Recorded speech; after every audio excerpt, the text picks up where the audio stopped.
여러분 반갑습니다. 하우스 리더십 학교 지난 시간까지는 제임스 맥그리거 본스 교수님의 리더십 강의를 통하여서 리더십의 그러한 개념의 기초를 놓은 그런 대표적인 학자의 변혁적 리더십과 거래적 리더십에 관한 그러한 내용들로 55주간의 그러한 리더십에 대한 강의를 마치는 시간이었습니다.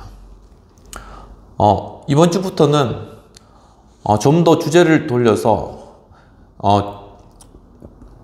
리더십에 관한 그런 논의를 좀 더 세분화하기를 원합니다. 우리가 기존에 공부했던 리더십의 그런 범위는 전체 국가의 전체 정치적인 그러한 입장에서의 리더십에 대한 모습이었습니다. 이번 시간부터 배울 우리의 리더십은 하나의 어떤 기업, 하나의 어떤 조직 내에 있어서의 리더십에 관한 그러한 모습들을 세분화해서 다루고자 합니다. 그래서 하버드 비즈니스 리뷰에 게재된 리더십과 관련된 그 책자를 중심으로 해서 각각 교수님께서 게재하신 그러한 여러 글들을 섭렵하는 그러한 시간들을 가지도록 하겠습니다. 이러한 공부를 우리가 마치고 난 이후에 또 다시금 정치적 리더십으로 옮겨가서 미국의 대통령의 리더십에 대한 그런 비교와 분석에 대한 그런 내용들, 그런 책들을 지금 이미 준비해 놓았는데요. 위기에 있어서의 리더십에 관한 내용들이었습니다. 근데 중간에 잠깐 이렇게 우리가 또 잠깐 주의를 환기시키는 그러한 의미에서 또 하나의 기업에 있어서의 어떤 리더십에 대한 비즈니스적인 경영자의 그러한 측면에 있어서의 리더십을 살펴보는 것도 나름대로 의미가 있을 것이라는 그러한 생각에서 이러한 시간을 마련하였습니다. 부디 이러한 것들을 통해서 사실 우리가 속해 있는 곳이 하나의 회사이고 하나의 작은 집단이고 작은 공동체에 우리가 속해 있습니다. 그 안에서 과연 우리가 리더로서 아니면은 경영자로서 어떤 최고 책임자로서 어떻게 조직원들을 이끌고 또한 나아갈 것인가 하는 부분들을 함께 생각하고 그 가운데 발견되는 리더십에 관한 내용들을 함께 다뤄보면 좋겠습니다. 리더십이라는 책의 첫 번째 글을 게재하신 교수님은 헨리 민츠버그라는 그러한 교수님이십니다. 중요한 주제는 이 경영자의 역할은 과연 무엇인가 하면서 첫 번째로는 통념과 또한 실제 현실, 경영 현실에 관련된 그러한 어떤 유리되는 그러한 내용들을 살피면서 어떤 경영자의 어떤 그러한 역할과 또한 리더십에 관한 그러한 내용들을 다루고 계십니다. 이 책에서는 경영자의 역할에 대한 어떤 새로운 정의에 관한 그러한 부분들부터 논의를 시작하는데 보통 당신은 무슨 일을 하십니까? 라는 그러한 질문에 대해서 경영자의 그러한 입장에서는 10중 8구 나의 직무는 계획하고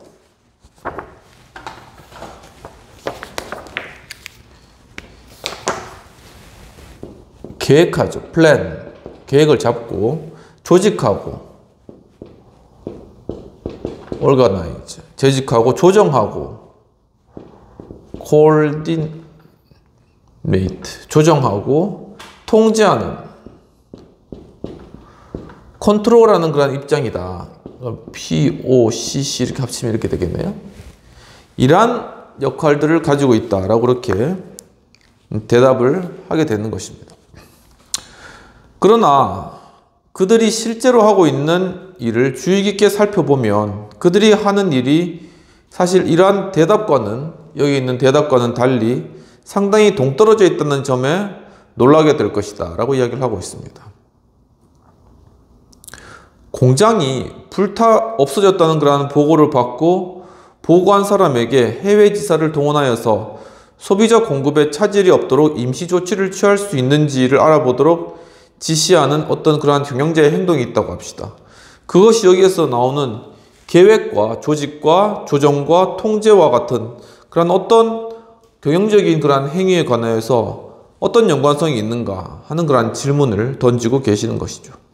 또한 퇴직하는 조급원에게 금시계를 선물한 것은 과연 이 계획과 조직과 조정하고 통제하는 것과는 과연 어떤 관련성이 있는가라는 질문을 하십니다.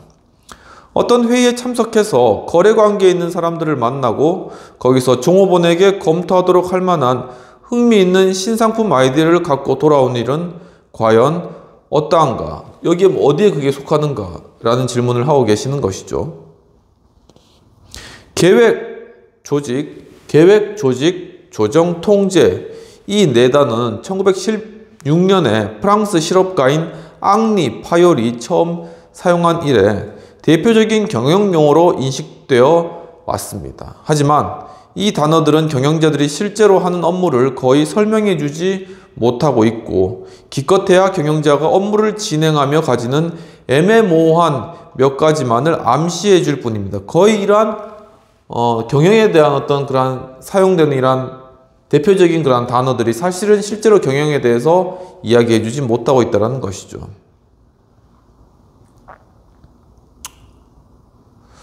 사실 경영의 모든 분야는 많은 발전과 변화를 거듭해 왔지만 경영자는 무슨 일을 하는 것인가 라는 기본적인 질문에 대해서는 반세기 이상이나 관과해 왔으며 그러나 이에 대한 적절한 대답이 없고 어떻게 경영을 가르칠 수 있겠는가 라는 질문을 던지십니다. 또한 어떻게 경영자를 위해서 계획을 짜고 어떻게 정보 시스템을 설계하며 어떻게 실무들을 개선해 나가겠는가 라는 질문을 던지는 것이죠. 현대 조직에서 경영자의 임무에 대한 무지는 여러 가지 형태로 나타나고 있다고 합니다. 즉, 경영훈련 프로그램에는 단 하루도 참석하지 않았지만 성공했다고 자랑하는 경영자들이 많이 있죠. 또한 경영자가 무엇을 원하는지 전혀 파악조차 하지 못한 채 이직하는 기획 담당자, 최신 경영정보 시스템 MIS를 한 번도 쓰지 않아서 먼지만 쌓인 채 뒷방 신세를 지고 있는 컴퓨터 등이 모두 그러한 예에 속한다라는 것입니다.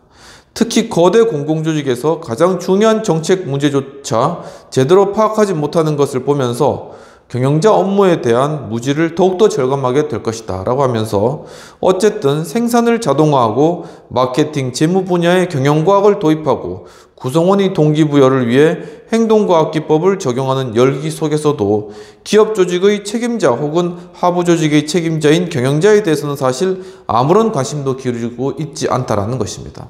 우리 국가도 마찬가지고 이 조직 아니면 기업의 내부도 마찬가지고 어떤 기법들은 다양하고 또 사람을 관리하는 그런 기법이나 혹은 재물을 관리하는 기법들은 다양하게 존재합니다. 하지만 최고 경영자, 이 CEO가 어떻게 행동하는 것이 리더십적인 행동인가, 정말 어떻게 회사를 경영해야 하는 것이 올바른 방법인가, 이런 좀 원칙적이고 굉장히 중요한 질문들에 대해서는 사실 말해주거나 그것을 공부하거나 그것을 연구하거나 하는 것이 사실 부족하다라는 것이죠. 그러므로 필자는 파이올의 관점을 버리고 경영 업무에 대해 좀 더 현실적이고 유용한 설명을 하고자 한다라고 이야기하고 있습니다. 이러한 설명은 각계각층의 경영자들이 어떻게 시간을 사용하는가에 대한 기존 연구를 종합하고 재점검한 결과에 근거를 둔다. 즉, 이런 것들은 다 제외하고 경영자의 시간 관리, 이걸 잘 연구하면은 과연 경영하는 사람들이 무엇을 하는 사람들인 것을 알 수 있다라는 것에 포인트를 맞추었다는 것입니다. 기존 연구들은 지역적으로 미국, 캐나다, 스웨덴, 영국 등에서 실시되었고 또한 각계각층의 경영자, 즉 현장 책임자나 공장 감독자, 시스템 현장 영업관리자, 병원 최고 경영자, 회사 사장, 국가원수, 심지어 거리의 갱단 두목까지를 포함하고 있었다라고 이야기하고 있습니다. 연구 기록 중에는 경영자의 업무일지나 문서 기록 등을 수집하고 분석하는 등 광범위하게 경영자를 조사한 것도 있었다라고 연구할 때 연구 대상이었던 참고 자료들의 내용들을 이야기하고 있는 것이죠. 연구를 종합한 결과 마치 입체파 화가들의 추상화가 르네상스 시대의 그림과 추상 화가들이 르네상스의 그림과 결별한 그러한 것처럼 파이올의 고전적인 관점과는 다른 흥미로운 경영자의 상을 얻을 수 있다고 합니다. 과거에 이러한 어떤 경영자의 상이 아니라 도리어 시간 관리를 통한 경영자의 그러한 행동들을 분석해 보았을 때 새로운 형태의 경영자의 그러한 모습을 발견할 수 있었다라는 것입니다. 좀 흥미진진한 그러한 부분들이 되겠습니다. 과연 그렇다면 무엇이 이러한 시간 관리를 통해서 경영자의 그러한 어떤 새로운 정의, 어떤 새로운 모습들을 발견할 수 있었을까요? 어떻게 보면 경영자 가까이에서 조금이라도 일해본 사람이라면 누구나 알 수 있는 것일 수도 있으며, 그러나 우리가 갖고 있었던 일반적 통념이 많은 부분을 다시 생각하게 하는 것들이다 라고 이야기하고 있습니다. 그러니까 일반적으로 이렇게 가지고 있던 이게 하나의 이 통념이죠. 그런데 이 통념들을 깨뜨리고 사실 실제적으로는 경영자들이 어떤 모습인가 하는 것을 아주 리얼하게 보여준다는 것입니다. 현실을 자세히 살펴보면 잘못되어 있음을 알게 될 경영자의 업무에 대한 4가지 통념이 있다고 합니다. 그 중에 통념 첫 번째는 뭐냐 하면은 미신적인 그런 통념들로서 경영자는 심사숙고해서 체계적으로 계획을 수립한다라는 것입니다. 아주 심사숙고해서 체계적으로 계획을 수립하는 게 경영자다라는 것이 일반적인 통념인데, 이 말에 대해서는 누구도 의심하려 하지 않고, 또한 그러나 실제로 이 통념을 뒷받칠 만한 증거는 사실 쥐꼬리만큼도 보기 힘들다라고 리얼하게 표현하고 있습니다. 실체는 뭐냐면은 이 통념에 대한 실체, 사실은 뭐냐면은 많은 연구 결과는 경영자들이 숨 돌린 틈도 없이 업무를 수행하고 있으며 매우 행동지향적이고 심사숙고하는 그런 행위, 이러한 행위를 좋아하지 않고 그들의 활동은 간결, 다양, 불연속적이다. 실제로는 매우 최고 경영자들은 간결, 그리고 매우 건들이 많아요. 다양. 그리고 이것이 이어지는 것이 아니라 불연속적으로 이루어진다는 것이죠. 이것이 하나의 현대 경영자들의 실제적인 모습이다라는 것입니다.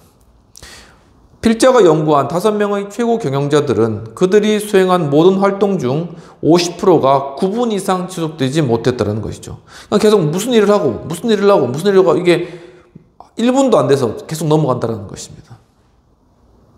10%만이 1시간을 넘은 것으로 나타났다는 것입니다. 56명의 미국 현장 책임자를 대상으로 한 연구에서는 그들이 8시간 동안 평균 583가지 활동을 했다. 엄청나게 많은 활동을 하는 것이죠. 즉 이것을 수로 계산하면 48초당 무려 48초당 하나의 행위를 한다는 것을 알 수 있다는 것입니다. 정신없이 돌아가는 겁니다. 최고 경영자나 현장 책임자 모두 쉴 새 없이 업무를 수행하는 것이었는데, 실제로 필자가 관찰한 최고 경영자들은 아침 출근 순간부터 저녁 퇴근 때까지 끊임없이 사람을 만나고, 또한 우편물을 처리하고 커피 타임과 점심시간도 어김없이 일과 연관되어 있고, 부하 직원들도 일관계로 틈만 나면 찾아오는, 그러니까 정신없는 계속 돌아가는 그런 삶을 CEO로서 살아가고 있다는 것입니다. 160명의 영국 최고 경영자 및 중간 관리자의 업무 일지를 분석한 연구에서는 그들이 방해를 받지 않고 30분 이상 일한 경우가 단지 이틀에 한 번뿐임이 드러났다는 것이죠. 30분 이상 한 일을 못한다는 것입니다. 계속 이랬다 저 이랬다, 이 사람 보고받다 저 사람 보고받다, 이렇게 돌아간다는 것입니다. 필자의 연구에서는 최고 경영자들이 수행한 구두 접촉 중 93%가 현장에서 예정 없이 이루어진 것이었고, 경영자의 시간 중 1%만이 자유로운 시간이었다. 그러니까 무려 100%의 시간 중에 1%만이 경영자가 자유롭게 가질 수 있는 시간이었다는 게 굉장히 의미심장한 것이죠. 그러니까 이렇게 경영자들이 바쁘게 살아간다는 것입니다. 업무 내용을 분석해보면 368건의 구두 접촉 중에 한 건만이 특정 현안에 당장 얽매이지 않는 것이며, 이것만이 일반적인 의미로 계획 수립이라 일컬을 수 있는 것이었다는 것이죠. 무려 368건 중에 이 한 건만이 한 건만이 어떤 계획에 따라서 이루어진 그런 일이고 나머지는 다 즉각 그때그때 맞춰가지고 이루어진 그런 일이었다는 것입니다. 굉장하죠. 한편 다른 연구에서는 경영자가 일반적인 대화나 자유로운 사적인 커뮤니케이션을 통해서 중요한 외부 정보를 얻는다고 말한 경우는 단 한 번도 없었다는 것이죠. 자유로운 커뮤니케이션 이런 것들 없이 그냥 계속 업무와 관련된 이야기만 계속 한다는 것입니다. 이것이 고전적 관점에서 말하는 심사숙고하고 체계적으로 계획을 수립하는 사람의 모습인가? 우리가 보통 생각하듯이 경영자는 굉장히 심사숙고하고 체계적으로 계획을 세워서 그것을 수행해 나가는 사람이 경영자다. 과연 이 CEO들이 정말 이런 사람인가? 고전적 관점에서 조직을 플랜을 세우고 조직을 오거나이징하고 코올디네이트해서 이제 조정하고 컨트롤 통제하는 이런 아주 베이직한 어떤 그러한 경영자의 모습인가? 라는 질문을 던지시는 것이죠. 그렇지 않으며 경영자들은 단순히 밀려온 업무에 대응할 뿐이고 필자는 최고 경영자들이 회의가 끝나기도 전에 자리를 떠나거나 책상에서 업무를 수행하다가 중단하고 부하 직원들을 불러들이는 식으로 업무를 끝내는 광경을 많이 목격하였다는 것이죠. 뭐 자기 일 좀 하다가 또 부하 직원 불렀다가 아니면 부하 직원을 불러서 또 갔다가 그러면서 계속 움직이면서 그렇게 일을 하고 있다는 것입니다. 어떤 사장은 긴 복도를 잘 내려다 볼 수 있게끔 책상을 배치했을 뿐만 아니라 혼자 있을 때는 마치 부하 직원들이 들어와 업무를 방해해 주기를 바라는 듯이 문을 열어두기도 하였다는 것입니다. 그러니까 이게 뭔가 부하 직원이 계속 오지 않거나 혼자 있거나 그냥 한 업무를 그냥 계속 하게 되면 뭔가 불안한 거예요. 워낙 계속 바뀌어지는 그런 업무들을 하다 보니까.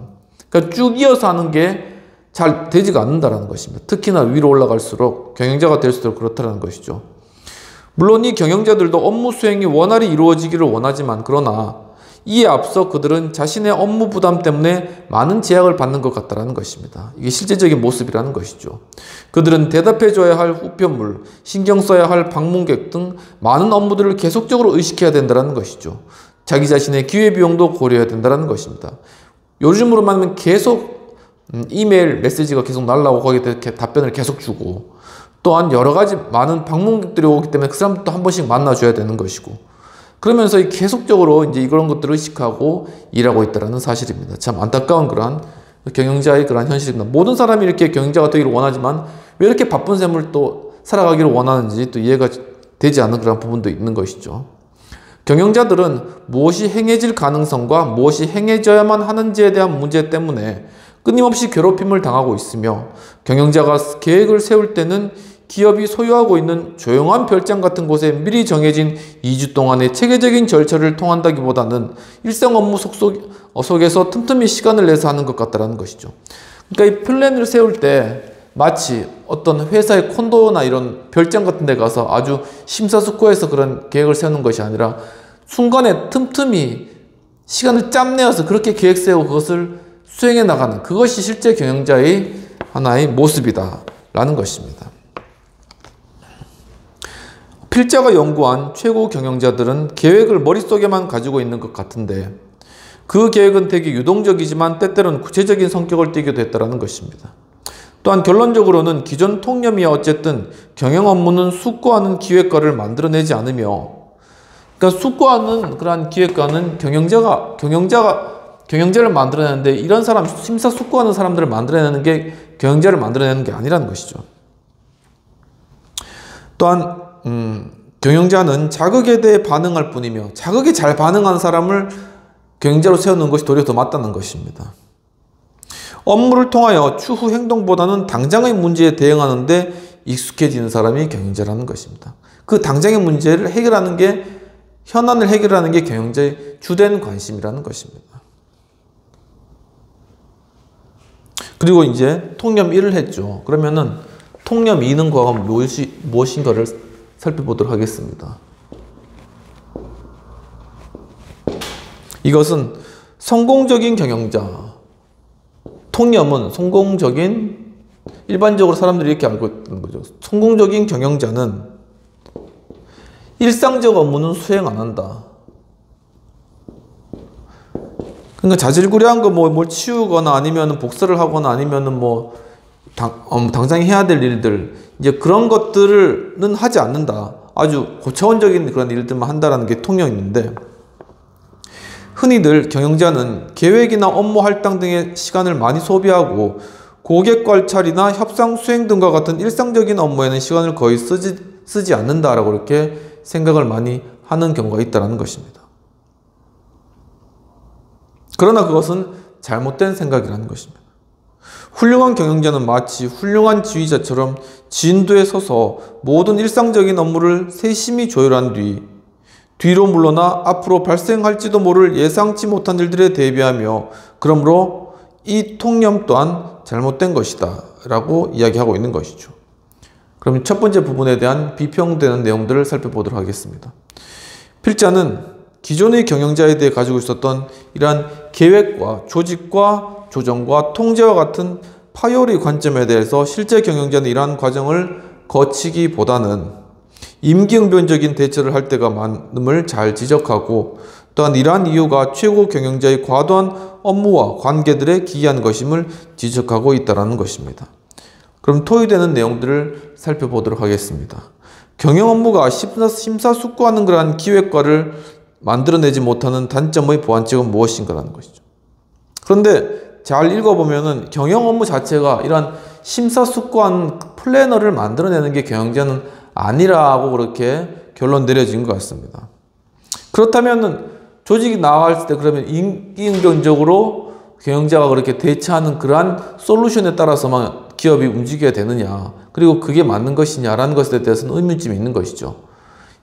조직이 잘 가기 위해서는 또 조직이 나아갈 수 있는 어떤 항구적이고 지속적인 그러한 계획을 세우고 또 그것에 대해서 대처해 나가는 것이 맞는 것이죠. 그럼 그걸 어떻게 이룰 수 있겠느냐는 것입니다. 대부분 이건 이제 컨설팅, 전략적인 컨설팅을 맡겨서 조직의 상황들을 파악하고 그것을 실제로 솔루션을 뽑아내는 그러한 방식으로 이루어져 있는 것이죠. 하지만은 경영자도 어떤 장기적인 계획과 플랜을 가지고 기업을 이끄는 것이 맞고, 또 우리 가정 공동체 역시도 임기응변적인 것이 아니라 뭔가 이렇게 목표와 방향을 세우고 그 다음에 어떤 집단이든지 그 집단을 이끌어가는 것이 필요하고, 이런 것들이 리더십의 모습이다 라는 그러한 측면들을 생각해 봤을 때 그냥 임기응변식으로 그냥 심사숙고 없이 그냥 모든 일들을 처리한다는 건 약간의 문제성이 있지 않나, 좀 그런 생각이 드는 것입니다. 그렇다면 이러한 것들을 좀 깊이 생각해보고 회사에 대해 생각해 볼 수 있는 그러한 어떤 방법이나 어떤 방안들, 이러한 것들이 뭐가 있을까라는 것을 좀 실제적인 의미에서 고민해 볼 필요가 있다는 것이죠. 예를 들면 어떤 여름 휴가를 이용한다든가, 좀 계획을 세울 수 있는 특별한 기간을 허락한다든가, 이러한 부분들을 좀 해서, 아니면 해외에 좀 나갈 수 있는 기회들을 준다든가, 이런 것들을 통해서 좀 그 가운데 일에 대해서 좀 이렇게 조망하면서 플랜을 짤 수 있는 좀 그러한 어떤 시간들을 부여하는 것이 필요하지 않겠나. 이제 보통 어떤 목사님들 같은 경우에 뭐 책을 쓰기도 하는데, 그럴 경우에는 이제 또 뭐 성도님들이나 필요한 분들이 이렇게 어떤 하우스 같은 거를 또 마련해 주기도 하는 경우도 있거든요. 그래서 뭐 일본이라던가 어떤 이런 곳에 그런 것들 마련해 주면은 거기 가서 이제 좀 시간을 가지면서 이제 책을 쓰거나 하면서 생각을 정리하는 것이죠. 이런 기간들이 좀 경영자에게도 좀 필요하지 않을까 하는 부분입니다. 뭐 경영자뿐만 아니라 우리 또 이렇게 대한민국 정치를 하신 정치인들 분들 가운데서도 좀 이런 쉴 수 있는 기회와 또한 자신을 이렇게 돌아보고 또 향후 계획들을 수립해 나가는 그러한 전략을 짜는 그러한 하나의 시간이죠. 그런 것들이 좀 필요하지 않을까라는 생각이 좀 들었습니다. 여기까지 하고 두 번째 부분으로 좀 더 넘어가도록 하겠습니다.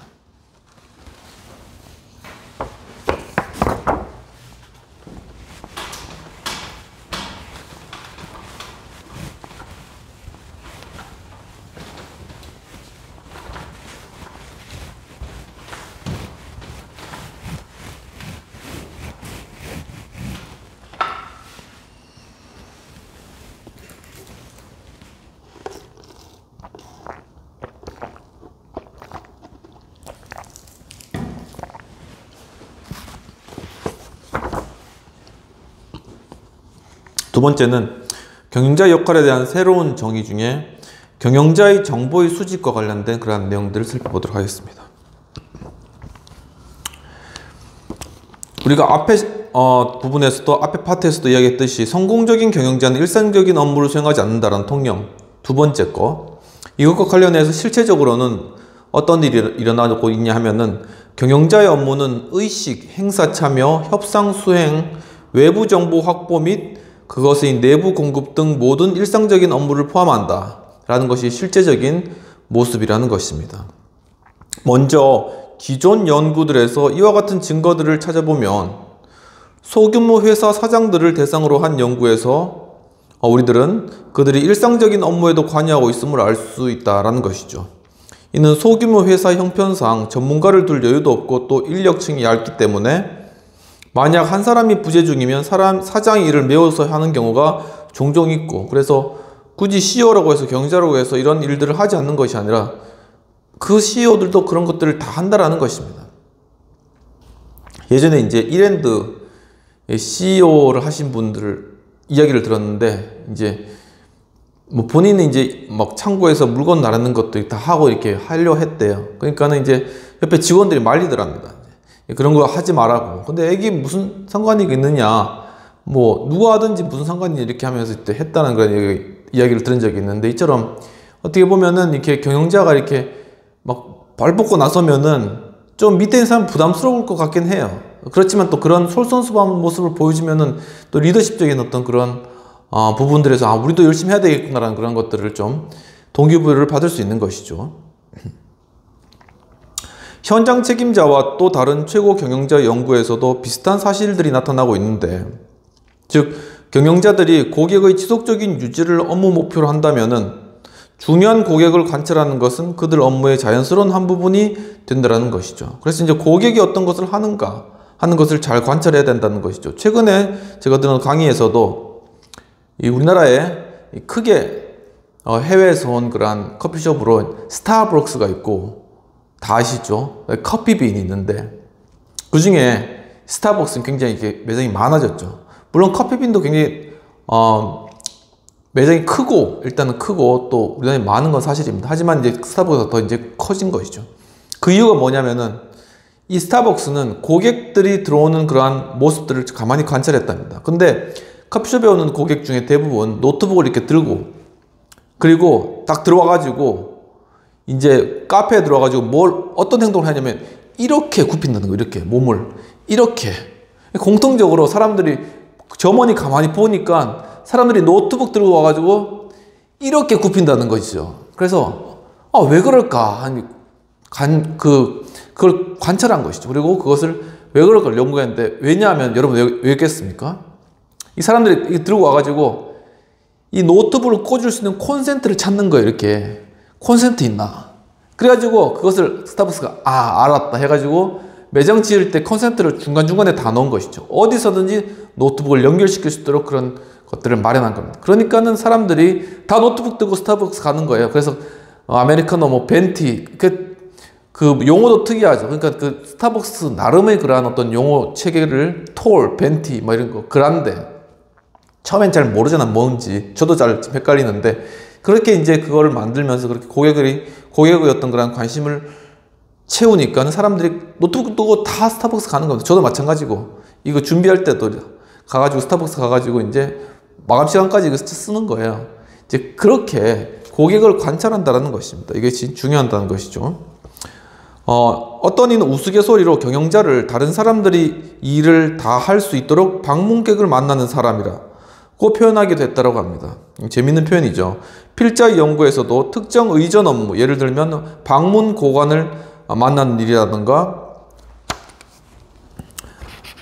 아니면 퇴직하는 종업원에게 금시계를 선물하는 일들, 크리스마스 정찬에서 사회를 보는 일 등이 최고 경영자의 업무의 본질적인 한 부분을 발견할 수 있었다. 그러니까는 이게 회사의 리더십이 아주 고차원적인 일을 하는 걸로 생각하지만 사실은 직원 한 사람 한 사람에게 금시계를 선물하거나 아니면 크리스마스에 사회를 잘 봐주거나 아니면 방문되는 고객들을 잘 만나 응대해주는 그러한 것이 실제로 CEO가 해야 될, 그 경영자들에게 책임자들이 해야 될 중요한 업무라는 것입니다. 이게 꼭 하찮은 업무가 아니라는 것입니다.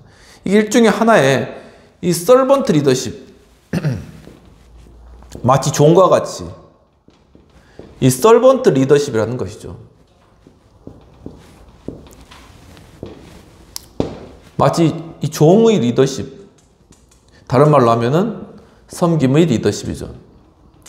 바로 이런 리더십으로 도리어 자기가 나서가지고 이 종처럼 사회도 보고 고객 응대도 하고 그리고 이제 직원들에게 퇴직하게 되면 금식에도 선물해주고 생일 선물 챙겨주고 이런 것들이 바로 이 리더십의 중요한 하나의 행사라는 겁니다. 많은 걸 하려고 하지 않고 그렇게 직원들을 챙기고 고객들을 대하다 보면 그분들이 직원들이 알아서 일을 잘하고 고객들이 알아서 찾아와주고 그래서 그 기업이 그 매장이 잘 되고 부흥되는 것이죠.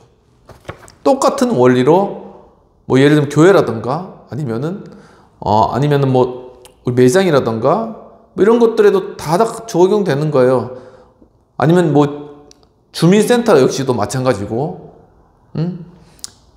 시청 역시도 마찬가지고 똑같이 그런 원리가 적용된다라는 것입니다. 한편 경영자들의 정보 흐름을 조사한 연구는 경영자는 소프트한 외부 정보 확보, 이들 중 많은 부분이 그들의 지위 덕분에 획득 가능한 정보인데 그러한 정보 확보와 그 정보를 부하 직원에게 전달하는 중요한 역할을 한다라는 것입니다. 중요한 것은 또 정보의 어떤 제공입니다. 정보의 제공. 그러니까 경제가 어떤 새로운 사실을 알면은 그걸 그냥 자기만 가지고 있는 것이 아니라 밑에 사람들에게 계속 전해주는 거예요. 그럼 이게 따끈따끈한 정보이기 때문에 밑에 사람들이 그걸 듣고 하나의 자극을 받는 것입니다. 이게 중요한데 우리가 지난 강의에서도 배웠듯이 트랜스포메이셔널 리더십, 변혁적 리더십이죠. 변혁적 리더십에서 이 첫 번째가 이상화된 영향력, 한마디로 카리스마. 두 번째가 지적 자극입니다.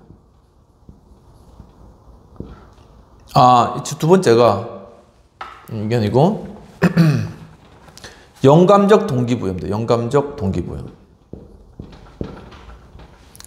영어로 inspirational motivation입니다. 세 번째는 지적 자극, intellectual stimulation이죠. 네 번째가 개인적 돌봄, individual consideration입니다. 아까 전에 말했듯이 금식에 챙겨주고 고객 잘 응대해주고 그 다음에 직원들에게 정보 잘 전달해주는 것, 이런 것들은 하나의 어떤 개인적 돌봄입니다. 직원들의 상황들을 잘 돌보고 고객들의 상황을 잘 consideration, 돌보는 것이거든요. 그리고 이렇게 새로운 정보들을 알려주는 것, 직원들에게. 그래서 이런 일들이 있다더라, 이것이 좋다더라, 요즘에 이게 핫하다더라. 경제는 잘 알잖아요. 또 경제 모임도 있고 조찬 모임도 있고 여러 가지 모임이 있는데 거기서 한두 마디씩 듣고 와서 그것들을 이야기해 주는 거예요. 저 조직에는 이런 것들이 좋았다더라. 이것이 지적 자극, intellectual stimulation. 이런 것들이 이 변혁적 리더십의 요소들인데 이런 것이 이제 정리돼 가지고 경영학에서 이게 지금 이렇게 녹여져 가지고 이게 적용이 되는 것이죠, 실제로. 그래서 바로 이러한 부분들이 하나의 경영자의 중요한 임무다, 실제적인 임무다. 경제가 고차원 일만 하고 이러한 실제적인 일을 하지 않는 것이 아니라 실제적인 이러한 부분들에서 경제가 해야 된다는 것이 일반 통념과는 다른 그런 실제적인 부분이라는 세 번째의 통념이 있습니다. 세 번째의 통념 세 번째는 이 교수님이 굉장히 정리를 잘했죠. 이 연구를 통해서. 뭐냐면은 고위 경영자는 총괄적인 정보를 필요로 한다. 총괄적 정보를 필요로 하는데 aggregated information이겠죠. 이 정보는 공식적인 경영 정보 시스템,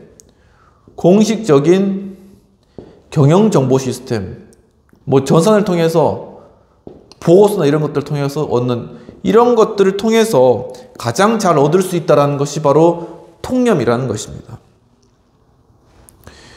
이제 요즘 들어서 총체적 정보 시스템, 토탈 인포메이션 시스템이란 말을 경영 문헌에서 도출해 볼 수 있게 되었는데, 그러니까 정보를 모아가지고 한꺼번에 보여주는 토탈 시스템을 이용해가지고 아주 경영자가 경영 환경을 잘 파악하고 경제 상황을 잘 파악하고 뭐 주가나 주식 현황들을 잘 보면서 그 생각 해라. 이런 토탈 인포메이션 시스템을 적용하려고 그런 일이 많이 일어나는 것이죠. 그런데 경영자를 잘 정돈된 피라미드 조직의 정상에 있는 사람으로 간주하는 그러한 기존의 관점에서 보면은 이 피라미드의 정상에 있는 사람이 바로 경영자들에게 기본적인 그러한 경영자에 대한 기존의 관점이라는 것입니다. 경영자는 이 거대한 MIS를 통해 모든 정보를 얻어야 된다. 이 MIS라는 시스템을 통해서 거대 피라미드 꼭대기에서 모든 정보들을 이렇게 중앙 집권적으로 얻는 게 경영자다라는 것이 바로 경영자에 대한 통념이라는 것이죠. 세 번째 통념. 그런데 최근 이 거대한 MIS, 이 시스템은 제 임무를 수행하지 못하고 있는데, 다시 말해 경영자는 이 시스템을 이용하지 않으며 열기도 깔아앉고 있다고 합니다. 왜 그럴까요? 경영자가 실제로 어떻게 정보를 획득하는지 들여다보면 이유는 더 분명해진다고 이야기하고 있습니다. 과연 정말 이런 것들을 통해서 경영자가 정보를 얻는가? 실제적으로 한번 보자라는 것입니다. 민지보 교수님이 굉장히 탁월하게 실제적으로 영역으로 들어가는 것이죠. 이처럼 리더십도 실제적인 영역에 대해서 적용이 돼야 될 것 같아요. 그래서 실제적으로 보면 뭐냐면은 경영자는 문서보다는 구두 보고, 이런 MIS보다는 그냥 구두 보고 받는 것을 더 좋아하고, 보기 싫다는 거예요. 들려달라. 이게 충분히 이해되는 겁니다. 내가 들을게. 이야기해라. 종합해서. 시간도 없는데 일일이 그걸 읽고 있냐는 것이죠. 충분히 이해되는 내용이고, 그 다음에 도리어 이런 전화나 미팅을 통해 가지고 만나서 알거나 전화를 통해서 그냥 이야기해라. 그렇게 하는 것을 더 선호한다는 것입니다. 영국에서 실시된 두 연구에서 경영자들이 자기 시간의 약 60%나 80%를 구두 커뮤니케이션으로 소비한 것으로 나타났습니다. 그러니까 이런 거 MIS를 통해서 막 눈으로 보는 게 아니라 귀로 듣고 사람들 만나고 하면서 거기서 정보를 얻는다는 것이죠. 5명의 최고 경영자를 대상으로 한 필자 연구에서도 그 수치가 무려 78%나 되었다는 것입니다. 위로 올라갈수록 그 문서 보고 그거 하면서 파악하면서 이렇게 하는 게 아니라는 것이죠. 회의에서도 물론 문서는 보겠지만은 중요한 것은 핵심을 듣고 그것이 맞는지 판단 여부만 잘하면 된다는 것입니다. 최고 경영자들은 우편물 처리를 매우 부담스럽게 여기는데, 뭐 요즘은 이메일 같은 것이죠. 한 예로 어떤 경영자는 토요일 아침에 출근하여서 3시간 넘게 142통의 우편물을 처리하다 모두 없애버렸다고 합니다. 그러니까 수많은 우편물이 오는 거예요. 142통. 이메일 142통 받았다고 생각해 보시죠. 그거 일일이 다 확인하고 언제 그걸 확인하겠습니까? 무려 3시간이나 걸린다는 거죠. 그걸 모두 다 없애버렸다는 것이죠. 이 경영자는 일주일 내내 받은 우편물 중 첫 번째 우편물이었던 표준 원가 보고서도 절대 안 본다는 메모와 함께 옆으로 치워버렸다고 합니다. 절대 안 본다. 이거 적어도 절대 안 본다. 옆으로 다 치워버렸는 거죠. 이 필자가 관찰한 최고 경영자 5명은 과거 5주 동안에 받은 40개의 일상 보고서 중에 2개, 그리고 104개의 정기 관행물 중에는 4개만 그 자리에서 보고 응답받고, 대부분의 정기 관행물들은 짧은 시간, 거의 의례적으로 훑어보는 것에 그치고, 결국 이들은 필자가 관찰한 25일 동안 총 25개 우편물만 대응한 것으로 나타났다는 것이죠. 그 많은 것 줘도 다 필요 없다는 것입니다. 그리고 그냥 대충 읽어보고 다 넘긴다는 것입니다.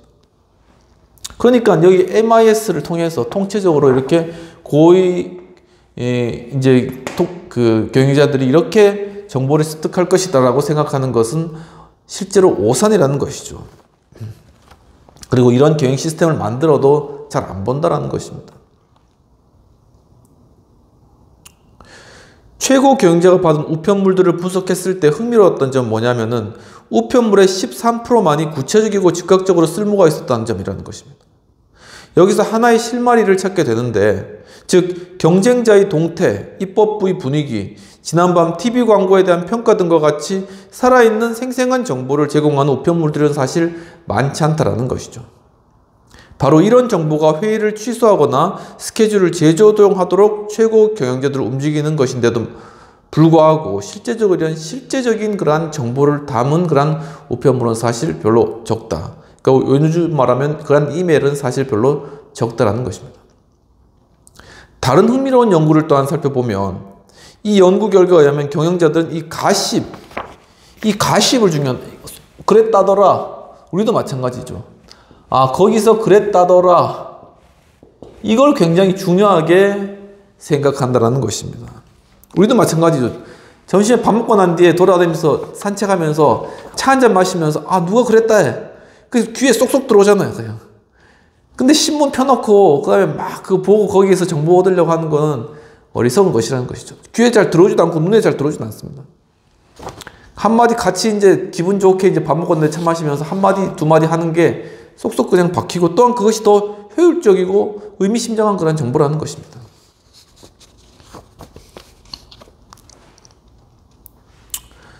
이와 같이 소문, 추측과 같은 바로 이 소프트 정보를 중요하게 생각한다는 것이죠. 이게 바로 소프트 정보, 하드 정보가 아니라 이런 소프트한 정보, 한마디로 재미있는 정보, 이런 것들을 얼마나 그 많은 일이 스트레스 쌓이는데 정보조차 그래 따분하면 보겠습니까? 그런데 뭔가 내 자신을 즐겁게 해주고 경영자를 뭔가 좀 흥미롭게 해주는 그러한 정보를 경영자는 원한다는 것이죠. 그러니까 이제 미국에서 이제 영화 투자를 받기 위해 가지고 이제 영화 투자를 받기 위한 어떤 어플라이 하는 사람이 이제 그 투자자를 만나는데 그에게 주어진 시간은 단 1분도 안 된다는 거죠. 그게 어떤 시간이냐면은 그 사람과 같이 엘리베이터를 타서 엘리베이터가 그 사무실까지 올라가는데 걸리는 그 시간 30초나 1분, 그 시간 동안에 바로 자신이 어떤 영화를 만들 것인가 하는 것을 짧은 글로 그에게 다 설명을 해준다는 것이죠. 그럼 그때 만약에 글 듣고 아, 이것이 투자만 하다 하면 그때 오케이 아니면 캔슬 이렇게 결정된다는 것입니다. 그러니까 이런 방식으로 이 최고 경영자는 의사소통이 이루어지고 또한 결정 역시도 이렇게 이루어진다는 그런 것이죠.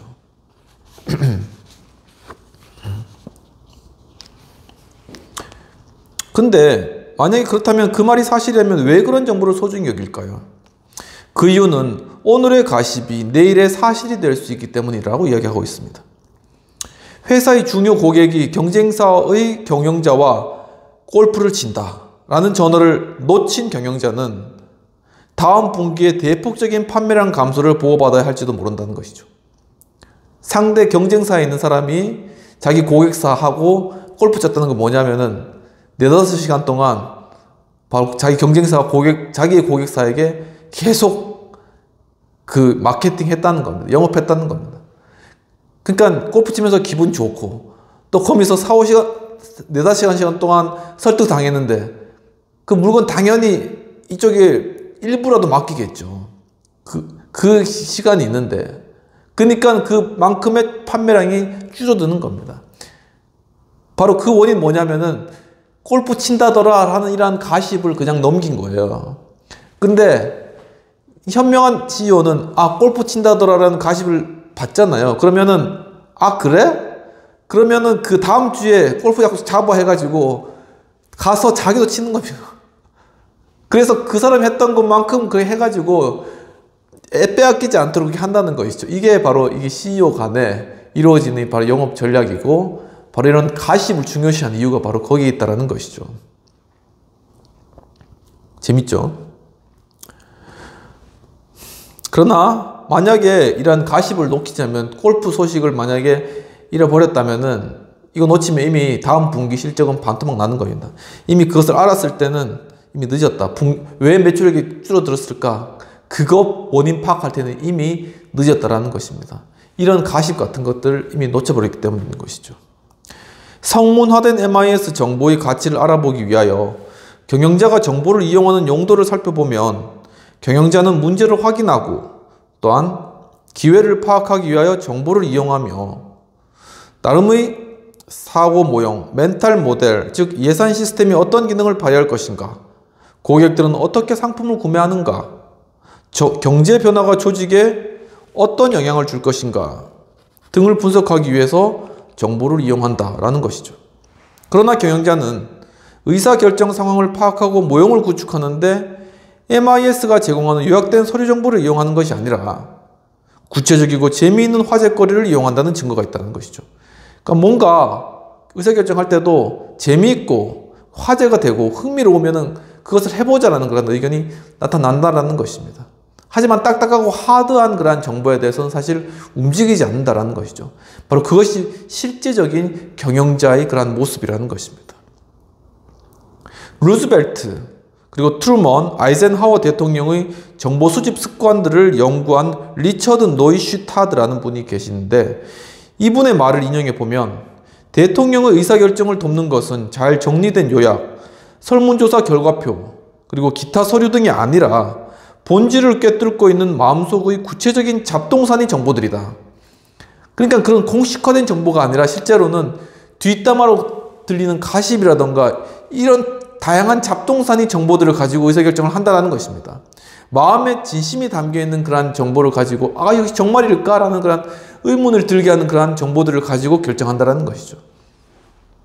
그래서 그들은 대통령으로서의 관심사와 유대관계에 도움이 되는 작은 사실 하나, 의견, 가십이라도 가능하면 광범위하게 수집해야 된다라는 것이고 대통령은 자신에게 필요한 정보를 자신이 수집하고 관리해야만 하는 것이다 라고 이야기를 하고 있는 것입니다.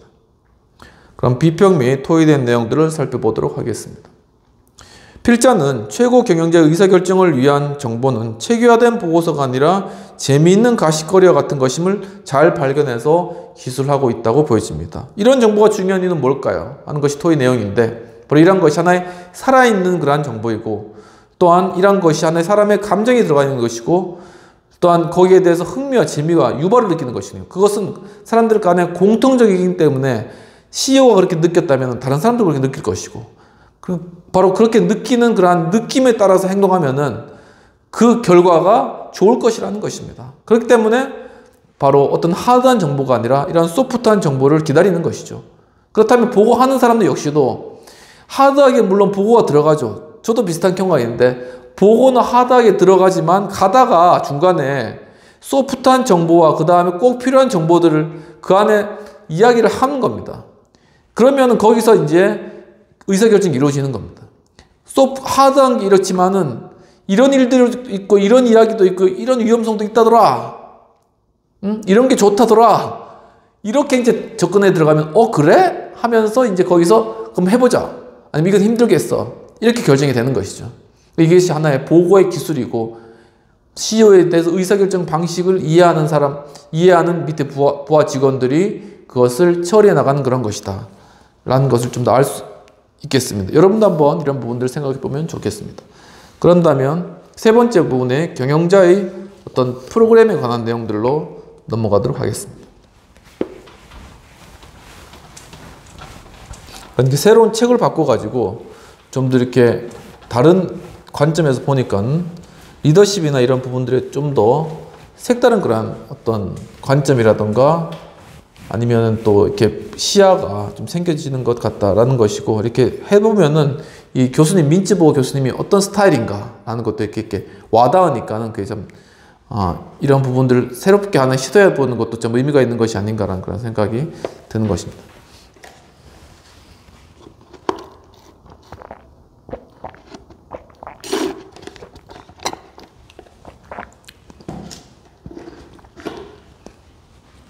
세 번째, 경영자의 역할에 대한 새로운 정의, 경영자의 프로그램과 관련된 그런 내용이 되겠습니다. 구두 매체, 벌벌 미디어를 선호하는 경영자의 이러한 자세는 다음과 같은 두 가지 중요한 문제를 불러일으킵니다. 구두 매체, 입으로 하는 거. 첫째, 구두 정보는 사람의 머릿속에 들어있기 때문에 이를 문서화해야만이 비로소 캐비넷 속이든지 아니면 디스켓 안이든지 조직의 정보로 보관될 수 있다는 것입니다. 그러나 경영자는 그들이 들은 구두 정보의 많은 부분을 문서화하지 않는 것이죠. 머릿속에 듣고 그냥 머릿속에 남겨둔다는 것입니다. 따라서 조직의 전략적인 데이터 뱅크가 컴퓨터 메모리 속이 아니라 경영자의 머릿속에 있게 된다는 것이죠. 결국 경영자의 머릿속에서 모든 것이 저장되어 있다는 것입니다. 둘째로는 이게 첫 번째 벌벌 미디어의 첫 번째 문제죠. 이것은 정보가 CEO의 머릿속에 들어가 있다는 것입니다. 두 번째 문제는 뭐냐면은 구도 매체를 폭넓게 이야기하게 되면은 경영자는 부하 직원에게 업무 위임을 꺼리게 된다는 것이죠. 왜냐하면 자기 머릿속에 다 들어있기 때문에 자기가 어떻게 해야 될지 결정하고 다 하고 싶다라는 것입니다. 근데 이 정보를 알지 못하는 그런 부하 직원에게 권한 위임이 안 되는 것이죠. 그게 문제다라는 것입니다.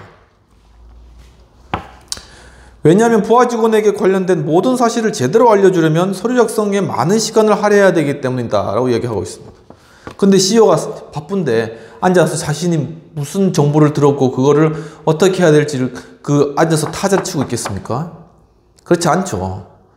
자기 머리에 있는 거를 그냥 간단하게 이야기하고 밑에 사람 그걸 적어서 해야 되는데 이 사람이 이러한 부족한 정보를 가지고 의사결정을 제대로 해서 진행을 할 것인가에 대해서 의문감이 있기 때문에 쉽게 일을 넘겨주지 못한다는 그런 문제가 있다는 것입니다. 이 시간이 너무 길어질 수 있기 때문에 경영자들은 업무를 스스로 처리하는 편이 낫다고 생각하는 것이며 그래서 그들은 자신만의 정보 시스템을 구축하게 되고 이는 업무 위임이 아니라 다음과 같은 딜레마를 낳는다고 하고 있습니다. 즉 많은 일을 스스로 할 것인가 아니면 불충분한 브리핑으로 부하 직원에게 업무를 위임할 것인가 이런 하나의 질문들이 생겨난다는 것이죠. 그리고 네 번째 통념 4. 통념 4는 뭐냐면 경영은 과학적이며 전문적이다 이렇게 생각합니다. 경영이라는 것은 과학적으로 이루어져야 되고 좋은 말이잖아요. 그리고 전문적이다. 이렇게 이루어져야 된다라는 것이 일반적으로 통념지다 이런 것이죠. 설령 지금 현재는 아니더라도 빠른 속도로 앞으로 과학적이 되고 전문적이 될 것이다. 경영은. 우리 역시도 그렇잖아요. 앞으로 경영자가 더욱더 프로페셔널해지고 과학적이고 그런 의사결정을 할 것이다 라는 기대도 있고 또 광고라든가 안 그러면 기업의 모습이라든가 이런 것을 볼 때 그렇게 되지 않겠습니까? 그렇게 기대를 한다는 것이죠. 그러나 과학과 전문직에 관한 모든 정의를 살펴보면 위의 서술은 잘못된 것이 아닌데 경영자를 조금만 관찰해 봐도 경영자가 과학을 이용한다는 것은 잘못된 억측임을 금방 알 수 있다고 이야기하고 있습니다. 결국 과학적이 아니라는 것이죠. 과학은 체계적이고 분석적으로 잘 정의된 절차 혹은 프로그램의 규칙을 필요로 하는데 특히 전산 같은 경우에는 그런 게 딱 원리에 따라 아니면 그 로직에 따라서 알고리즘에 따라서 딱 이루어져야 되는 거잖아요. 그런데 우리는 경영자가 이용하는 절차를 모르는데 어떻게 경영을 과학이라고 할 수 있겠는가라는 그런 질문을 던지는 것입니다.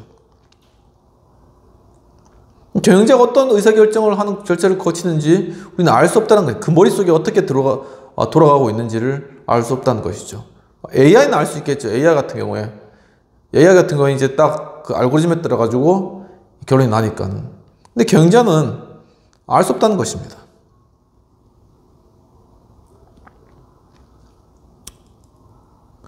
그리고 우리는 경영자가 배워야 할 것을 구체적으로 명시할 수 없는데 어떻게 경영을 전문적이라고 할 수 있겠는가라는 것이죠.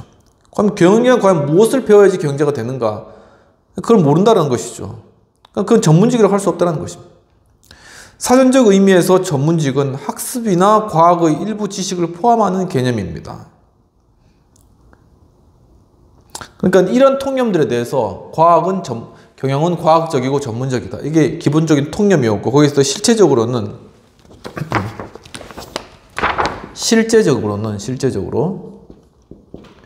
강연의 프로그램, 경영자의 프로그램이죠. 경영자의 프로그램, 예를 들면 스케줄 관리라든가 정보 처리, 의사결정 이런 것들은 체계적으로 명시되지 않고 그들의 머릿속에 실제적으로는 이 머릿속에 깊이 감추어져 있다는 것입니다. 전문적이거나 아니면 과학적인 것이 아니라 경영자 머릿속에서 이 시스템이 깊이 감추어진 상태에서 돌아가서 의사결정이 이루어진다라는 것이 실제적인 경영자의 모습이라는 것입니다. 일반인들에게 상대적으로 부족한 식견이나 직관 같은 단어를 떠올리면 이해하기가 쉽다. 결국은 이제 직관이나 이런 것들로 순간의 결정으로 이루어지는 것이죠. 그게 실제적인 경영의 모습이라는 것입니다. 그렇게 해도 되는지는 잘 당위성에 대해서는 판단할 수 없지만 그렇게 이루어지고 있는 것이 현실이다라는 것이죠. 필자 연구를 수행하는 동안 유능한 최고 경영자들이 100년 혹은 1000년 전의 지도자 전형과 기본적으로 다를 것이 없다는 사실에 놀랐다는 거죠. 100년 아니면 1000년의 지도자나 지금 기업의 CEO나 똑같은 방식으로 조직을 운영하고 있다는 것이죠. 너무 놀라운 것 아닙니까, 이게?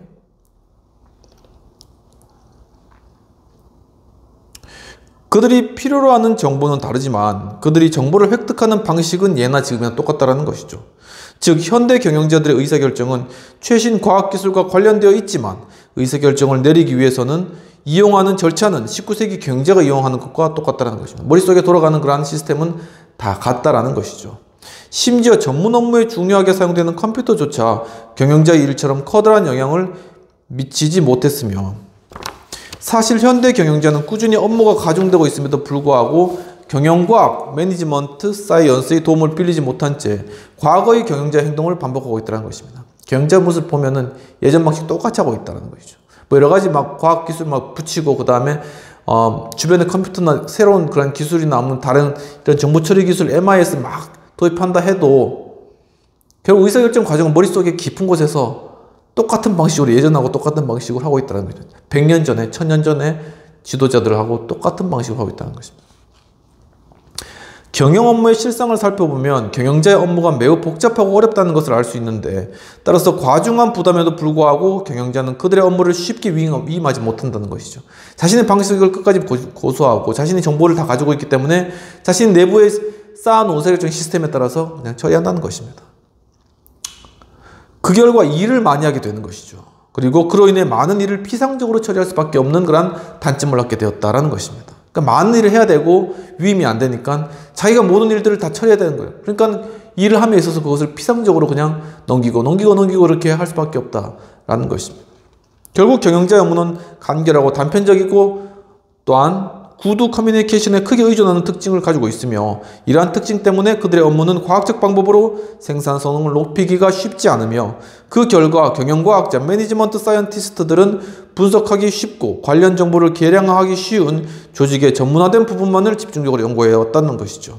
그러니까 경영과학자들이 조직을 이제 연구하는데 과학적 방법으로 그런데 CEO의 머릿속은 도저히 연구가 안 된다는 것입니다. 어떻게 결정됐는지 의사결정이 이루어지는지 모르겠다는 거예요. 그러니까 객관할 수 있는 것만 뭐 조직의 어떤 출근 퇴근 시간이라든가 아니면은 급여라든가 이 계량할 수 있는 것만으로 막 돌려가지고 연구를 했지 실제로 그 CEO의 머릿속에 있는 의사결정 방식은 연구를 하지 않았다는 것입니다. 그런데 이제 이 부분을 리더십이라는 그런 부분이 이 부분을 연구해낼 수 있지 않은가라는 그런 어떤 하나의 기회나 아니면 하나의 어떤 솔루션이 생겨나는 것이죠. 왜냐하면 리더십은 그 리더십이 행해지는 그러한 모습들을 각각의 다양한 요소를 뽑아서 그것을 이제 유형화시키는 것이거든요. 예를 들면 아까 변혁적 리더십에도 영감적 동기부여라든가 이성화된 영향력, 카리스마라든가 이런 개별적인 동물의 지적 자극이라는 것들은 하나의 어떤 그 사람의 성품이나 안 그러면 그 사람의 스타일을 함께 포함하는 것이잖아요. 그러니까 이 내면이 드러나는 부분이라는 것입니다. 그러니까 그 사람의 리더십을 연구하면은 그 사람의 의사결정 방식을 알게 될 수도 있다는 것입니다. 바로 그러한 측면에서 리더십이 경영학에서도 도움이 될 수 있다라는 그러한 측면을 통해서 많은 그러한 어떤 경영학 학자들이 리더십, 정치학에 있는 그러한 리더십의 개념들을 경영학에도 도입해서 이렇게 사용하고 있는 것이죠.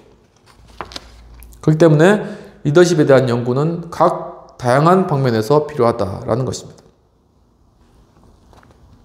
경영자의 업무 환경은 더욱 악화되고 있으며 예전에는 소유주와 회사 중역들만을 상대하면 되었지만 현재는 수적 증가 추세에 있는 외부 압력기관, 소비자 단체나 정부기관 등 새로운 사고방식의 부하 직원까지 상대해야 된다. 그러니까 예전에는 이제 위에 상사하고 소비자들만 잘 상대하면 되는데 이제는 소비자가 모인 소비자 단체가 또 있지. 소비자 단체가 이제 좀 못하면은 제품에 대해서 막 까고 하니까 그것도 관리해야 되죠. 정부의 규제도 관리해야 되지. 또 이제는 새로운 신입사원들은 완전히 또 다른 세대를 달리 하잖아요. 사고방식이 완전히 다르잖아요. 그러니까 거기도 대해야 되지. 그러니까는 이게 보통 경영이 쉬운 게 아닌 겁니다.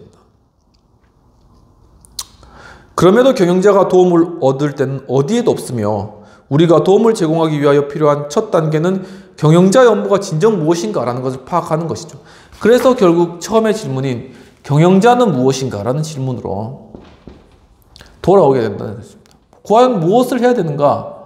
경영자는 누구이고 무엇을 해야 되는가 라는 그런 질문으로 돌아오게 된다라는 것입니다. 경영자 10가지 역할이라는 그런 제목으로 들어가게 됩니다. 경영자 10가지 역할.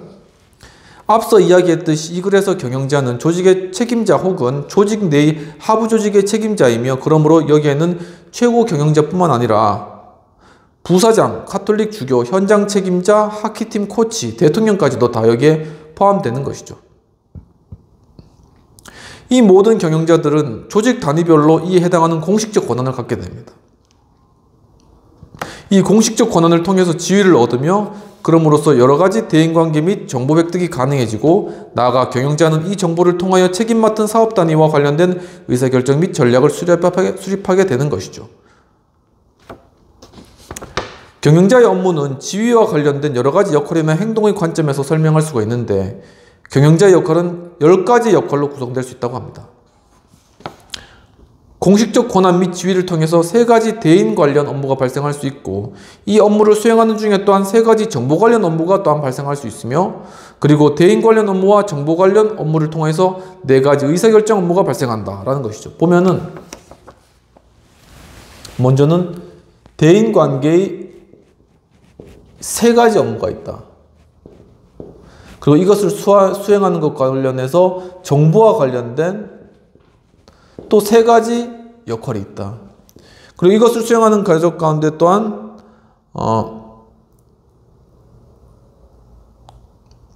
4가지 의사결정의 업무가 4가지로 될 수 있다. 해서 이것을 합쳐서 10가지 역할이 있다라고 설명을 하고 있는 것입니다.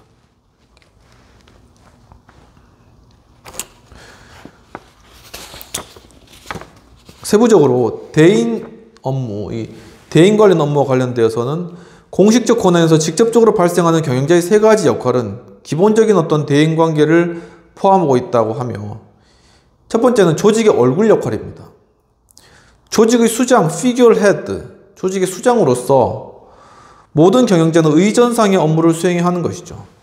첫 번째는 여기에 의전상의 업무입니다. 가서 인사도 해야 되고 고객들에 대해서 이제 CEO로서 역할도 해야 되고 여러 가지 모임도 사교 모임도 가야 되고 이런 의전상의 역할들이 존재한다는 것이죠. 사장은 방문 고객들을 일단 만나게 되고 현장 책임자는 선방공의 결혼식에 참석해야 되고 또한 영업관리자는 중요한 고객과 점심을 먹어야 되는 것입니다. 필자 연구에서 최고 경영자들이 같은 의전 업무의 총 접촉 시간의 12%를 이 의전 업무로 사용하는 것으로 나타났습니다. 한편 지위와 관련된 승인 및 요청 관련 우편물, 예를 들면 장애 아동들을 위해 상품을 기부해달라는 그런 편지라던가 책상 위에 놓여진 교장의 사인이 필요한 졸업장 등을 다루는데 총 한 17% 정도를 사용하는 것으로 나타났습니다. 이 역할은 경영자의 업무 중에 다소 일상적인 그런 것이고 그다지 깊이 있는 커뮤니케이션이나 중요한 의사결정을 포함하지 않는데 그러니까 대외적인 업무인 것이죠. 앞에서 이제 뭐 학교 같은 경우에는 교장이 한번 연설을 한다거나 아니면은 상장을 줄 때 사인을 한다거나 이런 것들은 대외적인 업무인 것입니다. 별로 중요한 것 같지도 느껴지지 않지만 그럼에도 불구하고 이 역할은 조직의 원활한 업무 수행을 위해서 매우 중요하며 무시해서는 안 된다는 것입니다. 그러니까 때가 되어서 사람들에게 사령장을 준다거나 아니면 모범직원 상을 준다거나 이런 것들이 별로 그렇게 중요한 것 같지는 않지만은 이것이 굉장히 CEO로서 회사의 얼굴, figurehead로서 중요한 그런 역할 중에 하나라는 것이죠. 이거 바로 대인 관련 업무라는 것이죠. 두 번째, 이게 의전 두 번째는 리더십입니다. 이 리더십적인 역할이 있다는 것이죠. 경영자는 자기 사업 단위에 소속된 구성원들의 업무에 책임을 지게 되는 것인데, 이러한 관점에서 경영자는 리더 역할을 수행해야 한다는 것입니다. 경영자는 종업원을 고용하고 훈련시키는 등의 직접적인 형태의 종업원의 욕구와 조직의 목표를 적절히 절충시켜서 종업원들을 격려하고 동기부여하는 등의 간접적인 형태로서의 리더 역할을 수행해야 된다는 것이죠. 직접적인 부분들은 고용하고 월급 주는 것, 간접적인 부분들은 동기부여시키고 조직의 목표와 서로 절충시켜가지고 나갈 수 있도록 하는 것. 여기서 리더 역할을 수행하는 것이 바로 CEO의 최고 책임자의 하나의 또한 중요한 역할이다. 경영자의 역할이라는 것입니다. 뿐만 아니라 경영자가 부하 직원과 가지는 모든 접촉, 예를 들면 프로젝트 등에 대한 경영자의 승인, 또한 보고서에 대한 경영자의 반응, 그리고 경영자의 관심사 등이 모두 리더 역할과 관련이 있는데, 결론적으로 경영자의 영향력은 여기서 가장 분명히 드러난다는 것이죠. 이걸 리더십이 굉장히 중요한 이 대인관계적 관련돼서 10가지의 어떤 경영자의 임무 중에 중요한 임무다라고 이야기하는 것입니다.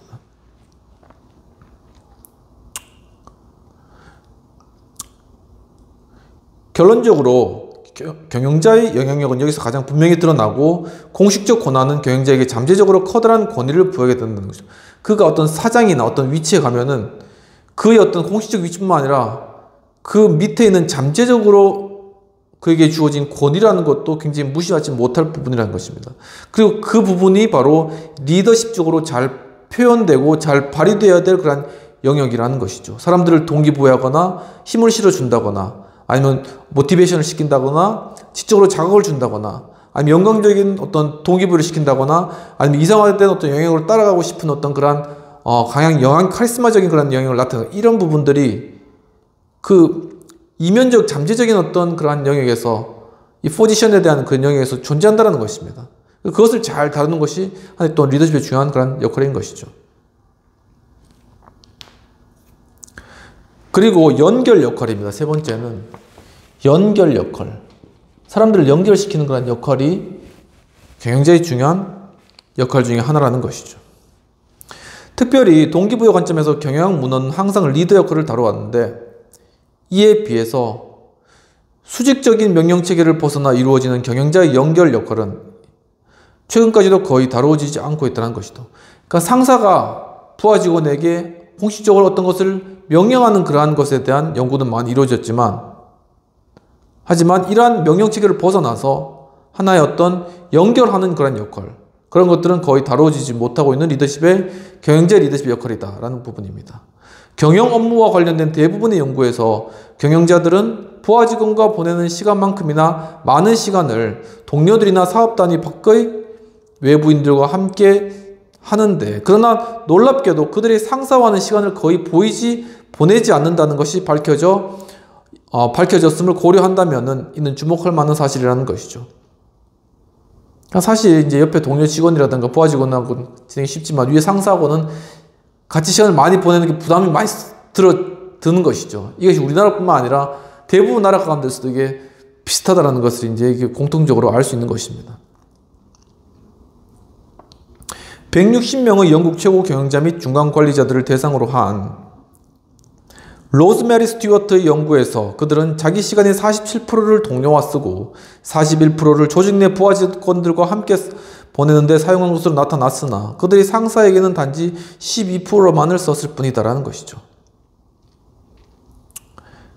최고 경영자를 대상으로 한 필자 연구에서도 그들은 시간의 44%를 조직 외부 사람하고 썼고 48%를 부하 직원하고 썼지만 7%를 사회이사나 업무 수탁자와 함께 보내는데 사용했다는 것입니다. 윗사람이나 자신의 명령을 한 사람에게는 같이 시간 보내고 싶지가 않은 것이죠. 왜냐하면 또 어떤 명령이 떨어질지 모르고 자기가 또 부담을 져야 되기 때문에 쉽지 않다라는 것입니다. 필자의 연구에서 최고 경영자들은 광범위하게 사람을 만나고 있었는데, 즉 고객, 공급자, 동료, 개별 사업가에 이르기까지 사람들을 폭넓게 만나고 있었다. 이게 연결 역할인 것이죠. 현장 책임자를 대상으로 한 게스트 연구에서도 그들의 접촉이 매우 다양하고 광범위했다라는 것처럼 이렇게 연결 역할들을 경영자가 담당해야 된다는 것입니다. 비평 및 토의를 마지막으로 살펴보도록 하겠습니다. 필자는 통념상 경영자가 과학적이고 전문적인 방법으로 경영한다는 것이 사실과는 거리가 있다는 것이고 경영자는 조직 내에서 다양한 역할을 수행하고 있음을 분석적으로 제시하고 있다는 것이죠. 그렇다면 경영자의 리더십이 필요한 이유는 무엇일까라는 것입니다. 결국은 여기 이제 민츠버그 교수님은 이 경영자가 결국은 이제 전문적이고 어떤 과학적인 방법보다는 과거의 어떤 방식으로 인해서 의사결정이 이루어지고 바로 그러한 실제적인 모습은 있는데 경영자에게 주어진 어떤 하나의 고유의 어떤 그러한 역할이 있다는 것입니다. 그 역할을 잘 우리가 인지했을 때 이 경영자가 많은 업무 가운데서도 그것에 치이지 않고 경영자 역할을 감당할 수 있다는 것입니다. 근데 거기에 대한 첫 번째 역할이 인간관계에서 파생되는 것이고 그 중에서 세 가지가 의정과 관련된 것, 그리고 두 번째는 리더십과 관련된 것, 세 번째는 조직을 연결시키는 것과 관련된 일들을 해야 된다는 것에 대해서 체계적으로 분석하고 있는 것이죠. 그 중에서 특히나 이 리더십과 관련되어서 과연 경영자 리더십이 필요한 그런 이유는 무엇인가 라는 부분들 아까 설명드렸듯이 어떤 포지션에 관련해서 그 포지션에 대한 어떤 명령체계가 존재하지만 그 이면에 그가 그 포지션을 가짐으로 말미암아서 잠재적으로 그 이면에 붙는 것이 바로 리더십이라는 것입니다.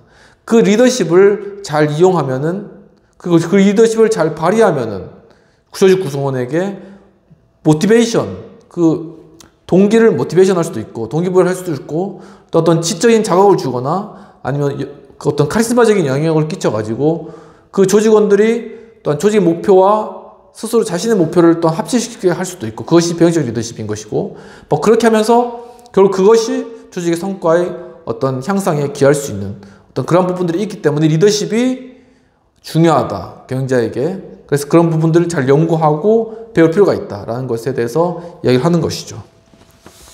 오늘은 이까지 내용들을 다루고 계속적으로 지금 이제 10가지 역할 중에 3가지까지 다뤘거든요. 그 다음에 정보와 관련된 그런 역할도 계속적으로 다루면서 다음 시간에 좀 더 내용들을 살펴보도록 하겠습니다. 좀 긴 시간이었지만 또 이렇게 새로운 책 시작하게 되어서 함께 공부할 수 있는 그런 기회가 되어서 반갑고 저희 수업 가운데 또 새롭게 참여해 주셔서 감사드립니다. 한 주간도 좋은 시간 보내시고 5월 또 이제 가정의 달인데 가족, 친지, 친구들과 즐거운 시간 또 잘 보내시고 또 지금 내일부터는 5월 1일부터 또 시작해서 어린이날도 있고 계속 휴일이 있죠. 그 휴일 기간 동안에 또 유익하게 잘 보내셨으면 좋겠습니다. 감사합니다.